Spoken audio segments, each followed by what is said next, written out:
BJP मुख्यालय में CEC की बैठक जारी है। बड़ी जानकारी, पीएम नरेंद्र मोदी की अध्यक्षता में महामंथन जारी है। राजस्थान बीजेपी उम्मीदवारों की दूसरी लिस्ट को लेकर यह बैठक हो रही है। 80 से 100 उम्मीदवारों के नाम आज क्लियर हो सकते हैं। सीईसी की बैठक में क्लियर हो सकते हैं नाम।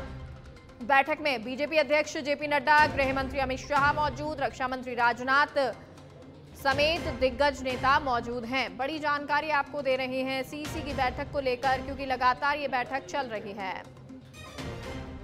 और हमारे सहयोगी ब्यूरो चीफ दिल्ली से राजीव तिवारी हमारे साथ लाइव जुड़ गए हैं।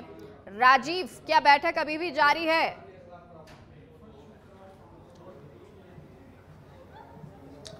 बिल्कुल, देखिए, सबसे पहले आपको बताना चाहेंगे कि इस समय बीजेपी मुख्यालय में केंद्रीय चुनाव समिति की बैठक चल रही है। क्योंकि आज 3 राज्यों को लेकर के केंद्रीय चुनाव समिति की बैठक चल रही है, मध्य प्रदेश, राजस्थान और तेलंगाना। तो अभी जो बैठक चल रही है यह मध्य प्रदेश के उम्मीदवारों को लेकर के बैठक चल रही है सीईसी की, जहां पे प्रधानमंत्री नरेंद्र मोदी, पार्टी के राष्ट्रीय अध्यक्ष जेपी नड्डा और मध्य प्रदेश कोर ग्रुप के जो लोग हैं मौजूद हैं, मुख्यमंत्री शिवराज सिंह चौहान मौजूद हैं। तो वहां के उम्मीदवारों के नाम पर चर्चा की जा रही है। यह बैठक जब खत्म हो जाएगी तो इसके बाद जो है राजस्थान को लेकर के बैठक शुरू होगी। राजस्थान के सभी जो राजस्थान बीजेपी के शीर्ष नेता हैं इस समय पहुंचे हुए बीजेपी मुख्यालय में। प्रदेश अध्यक्ष सीपी जोशी, नेता प्रतिपक्ष राजेंद्र राठौर, सतीश पुनिया, केंद्रीय मंत्री अर्जुन राम मेघवाल, केंद्रीय मंत्री गजेंद्र सिंह शेखावत, वसुंधरा राजे, सभी लोग पहुंचे हुए हैं। तो ये जो मध्य प्रदेश की बैठक खत्म हो जाएगी, उसके बाद राजस्थान को लेकर के बैठक शुरू होगी। और उस बैठक में जो कहा जा सकता है कोर कमेटी की बैठक में जो नाम फाइनल किए गए हैं उन नामों पर चर्चा की जाएगी। लगभग देखिए, कल 2 दौर की बैठक हुई थी प्रहलाद जोशी के घर पे, जो राजस्थान बीजेपी चुनाव प्रभारी हैं। वहां पर कुछ ऐसी सीटें थी जिन पर सहमति नहीं बन पा रही थी। राजस्थान बीजेपी के ही नेता एक दूसरे से जो है सहमत नहीं थे, लिहाजा 2 दौर की बैठक हुई। रात 12:30 बजे तक बैठक चली थी। फिर उसके बाद आज सुबह 11 बजे जेपी नड्डा के आवास पर बैठक हुई, जहां पर संगठन महामंत्री बीएल संतोष मौजूद रहे, केंद्रीय गृह मंत्री अमित शाह भी मौजूद रहे। और वहां पे जो है जेपी नड्डा के आवास पर जो बैठक चली, यहाँ पे लगभग सारे नाम फाइनल कर लिए गए हैं। लगभग 100 से अधिक नामों पे जो है चर्चा बनी और सहमति बनी है कोर ग्रुप की बैठक में। उन नामों को लेकर के राजस्थान बीजेपी के जो नेता हैं लोग पहुंचे हुए हैं यहाँ पे। सीईसी की बैठक में उन नामों को प्रधानमंत्री नरेंद्र मोदी के सामने रखा जाएगा और उन नामों पर मुहर लगाई जाएगी। बहुत से ऐसे नाम है जिन पर सहमति नहीं बन पाती है सीईसी की भी बैठक में, तो उनको देखना होगा कि वो कौन से नाम है।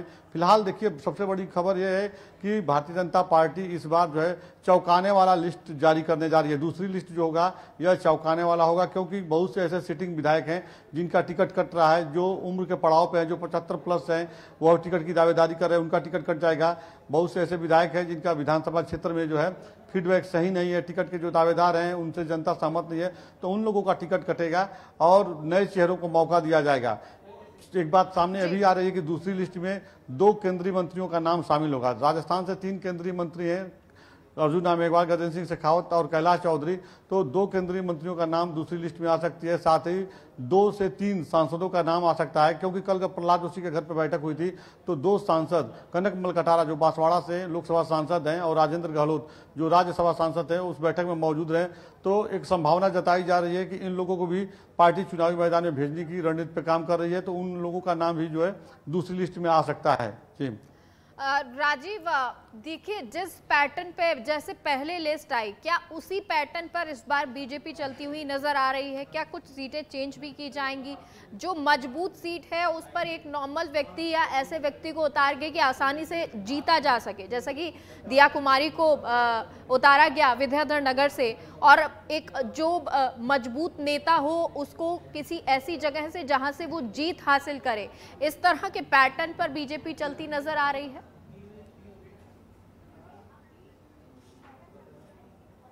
बिल्कुल, देखिए, अगर बात किया जाए तो बहुत से ऐसे विधानसभा सीट हैं जहां पे भारतीय जनता पार्टी नए लोगों को मौका दे रही है, क्योंकि जो सांसद चुनाव लड़ रहे हैं ये भी विधानसभा के लिए नए चेहरा ही माने जाएंगे। क्योंकि आप देखिए, बात लंबे समय से चल रही थी कि राजस्थान शहर में 8 विधानसभा सीट है और 8 विधानसभा सीट पर जो है नए चेहरों को मौका दिया जाएगा। हालांकि कुछ बड़े मजबूत प्लेयर हैं, जैसे अरुण चतुर्वेदी की बात की जाए और दूसरे नेता की बात की जाए, यह लोग अभी भी टिकट की दावेदारी में हैं। लेकिन भारतीय जनता पार्टी ने जो रणनीति बनाई है उसके हिसाब से 2 लोगों को तो उतार दिया गया है। अगर जयपुर शहर की बात की जाए, जिसमें राज्यवर्धन सिंह राठौर हैं और रिया कुमारी हैं। अब 6 सीट और बचा है, तो 6 सीट पर देखिए, अगर सिविल लाइन की बात की जाए तो सिविल लाइन से प्रबल दावेदार हैं अरुण चतुर्वेदी। तो अब इनको दिया जाता है या रामचरण बोहरा जो जयपुर से सांसद हैं, उन्हें कहाँ चुनावी मैदान में उतारा जाएगा। सबसे बड़ी बात है कि जो जानकारी मिली कि रामचरण बोहरा को भी विधानसभा चुनाव लड़ाया जाएगा, तो किस सीट से लड़ाया जाएगा ये अभी एक तय करना है। तो इस आज सीसी की बैठक में उनका भी नाम फाइनल कर लिया जाएगा, जो जानकारी मिल रही है।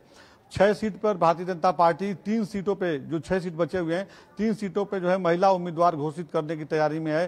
तो कौन से लोग होंगे, लोगों को इंतजार है, क्योंकि टिकट के कई दावेदार हैं। एक सीट पर टिकट के कई दावेदार होते हैं, लेकिन टिकट उसे ही दिया जाता है जो पार्टी को जीत दिला सके। तो इसी फार्मूले पर भारतीय जनता पार्टी कर रही है। भारतीय जनता पार्टी भारतीय जनता पार्टी और फिलहाल सीसी की बैठक चल रही है। क्या कुछ अब इस बैठक के बाद फाइनल होगा और कब तक लिस्ट आएगी, ये भी इंतजार रहेगा। बहुत बहुत शुक्रिया आपका राजीव, तमाम जानकारी के लिए।